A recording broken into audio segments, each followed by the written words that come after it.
Hello everyone, my name is Miranda, and since it is 2015 and the new year is all about doing new things, I thought I would try something I've never done before today. No, it is not exercising outdoors, or just frankly exercising in general, but my first ever monthly book wrap-up for the month of January. At the beginning of the year, I set for myself a goal of reading 70 books for the whole year on Goodreads, and I am proud to say that in January I got major leadway by reading 14 books, and now I'm here to give you the summary of most of them with all of you. First up, I read Boo-hoo, aka Blood of Olympus, the final book in the Heroes of Olympus series by Rick Riordan. This book came out back in October, but I just never got around to reading it because I was kind of in a reading slump for a while. So I did get around to reading it in the new year, and I have to say it was a major disappointment. Like, it wasn't bad, but just compared to the original Percy Jackson series and even House of Hades, the previous book, which was phenomenal, this was just a major disappointment. It didn't focus on all the characters that we had been introduced to, which I really hated because it's like you spent so much time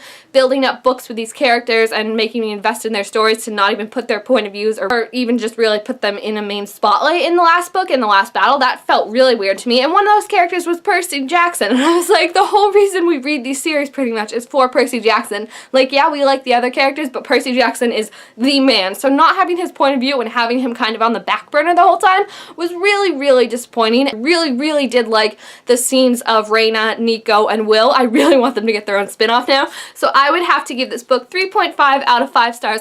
Maybe 4 out of 5 stars if you pushed me. Continuing with the Percy Jackson theme, I have... Oh my gosh, this is really heavy. Okay, Percy Jackson's Greek Gods. Oh my gosh, this is so heavy. I have to put it down. Oh, that was really heavy. So, I have to be honest, when this book first came out, I thought it was just going to be a gimmick, just a money maker. It was $25, which I was like, that's ridiculous. Usually I buy every single Percy Jackson thing there is, but $25 for a book? Crazy.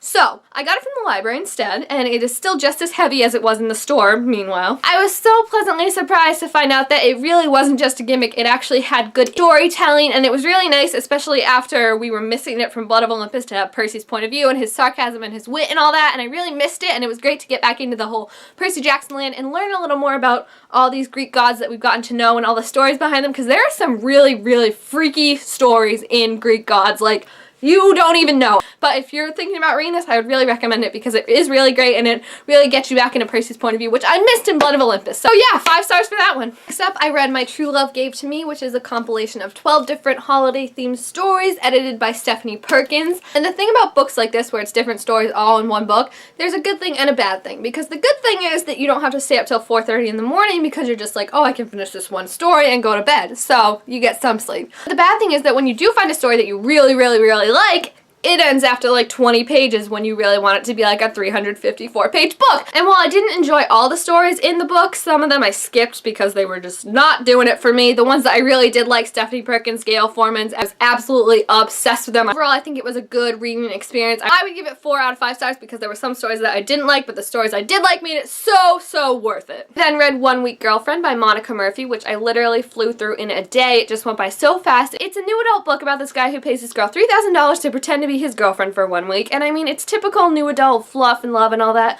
but what I love about it that made it different was that the guy's the one with all the messed up problems this time instead of the girl. The girl kind of has it all together, and the ending was really interesting in that it didn't wrap things up all nice and neat, and it makes me actually want to read the next book in the series. So I definitely give it 4.5 out of 5 stars, and hopefully I can read the next book soon, because I really want to know what happens. After that, I read The Young Elites by Marie Lu, which is a book that I've been wanting to read for a long time now, and I just got around to it. I gotta say, it was really disappointing. It was not as good as Legend. I just don't like characters that are like the main character. If I had to sum it up, which is kind of complicated to sum up, it's basically about this world where a plague struck and now all these kids who got the plague are left with special powers that people fear them, and their government is hunting them, but it's like a kingdom, so it's like kings and queens and all that kind of stuff. So it is different, but I just don't like the main character and all the feel for it. The end was just so bad though. I literally threw the book down in disgust. Like, I'm hoping, and I get that it's probably a Machiavellian ends justify the means whole sort of thing, but if it's not and what happened stays true, I'm going to be super mad. So I have to give this 2 out of 5 stars. Really a big disappointment for me. Next, I read Stay With Me by Jalen, which is the 3rd book in the Wait For Me series, and it tells the story of Calla, who we met in Be With Me. I didn't like this as much as Be With Me or Wait For Me. This one I feel like was less about character and story development and more about just sex, the whole relationship, so I didn't really get Calla and Jax's relationship. Like, it was cute, but I don't think it was like so OTP shipping for me as Jace and Tessa and Cam and Avery's were. So I'm interested to see where the next book's gonna go, because we're definitely expanding the world and seeing more characters. But overall, I would give this book probably 4 out of 5 stars, maybe 4.5. It wasn't my favorite. I didn't not like it. I mean, I like Calla, Jax was cool, but it just, compared to the other 2 books, was kind of a disappointment. I then read this book, Positive, by Paige Rowell. I think I'm saying that right. And it's a memoir by Paige, who contracted AIDS as a baby. And her best friend turned on her basically after she found out she had AIDS, and she was really bullied, and it led to a lot of really depressive and suicidal thoughts. It makes you angry reading it, because you're like, how could kids be that cruel, even though middle school kids suck? I think anyone who's gone to middle school can attest to how much prepubescent and 13-year-olds suck majorly.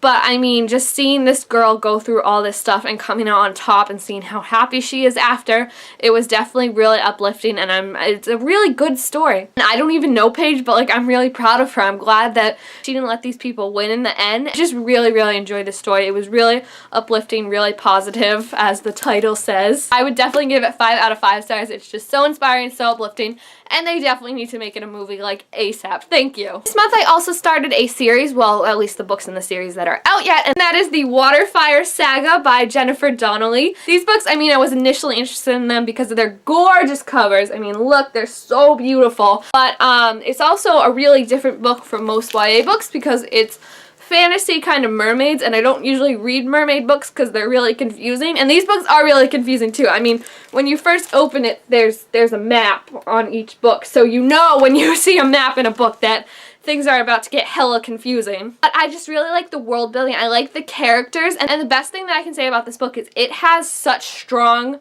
female protagonists who literally go from like not being able to do anything, being pampered and well taken care of, to fighting on their own. And yes, there like is a little tiny romance with one of the girls, but other than that, there is zero romance, and the girl that has the romance is kind of like, I have better things to do than wait around for this guy. The whole story is really interesting. The first 2 books are out now. The second one, Rogue Wave, just came out this month, so now we have to wait a year for the other book, but the first one was really good, just confusing to get into, but then the second book just knocked it out of the park. Like, I was so impressed with the world building and the stories and the characters, and I can't wait to see where it's gonna go in the 3rd book, and I'm just so excited for this.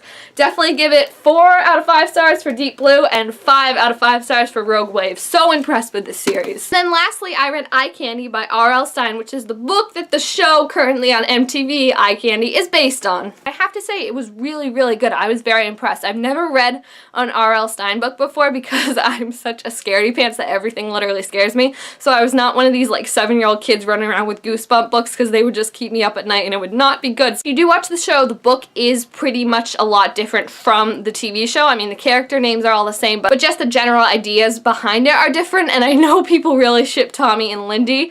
They're not a ship in the book, so if you're gonna try and read the book just for them, I'm telling you, you're wasting your time. But the book is really good. It had 2 really good twists at the end that I never saw coming, so I was really hooked. I flew through it in a day. It was a really good mystery kind of thriller-esque kind of thing. I can't wait to see how it's gonna be similar to the show, because if they go the way the book did, I think a lot of people are gonna be shocked, and I would be shocked if I hadn't read the book. But even now, I'm excited to see where the show's gonna go, and I would definitely give the book 5 out of 5 stars. Alright, so there you have it. Those are the books I read in January 2015. And I have to say, overall, it wasn't the best reading month. Like, I read a lot of books that just disappointed me, so I'm hoping February will be better. But if you've read any of the books that I just listed below, or are interested in reading them, feel free to comment down below with your opinion and your own take on it. Please like, comment, and subscribe down below to my channel to be told when I make more videos. Thank you guys all so much for watching, and I will see you next month. Miranda out. Boom. Bye, guys.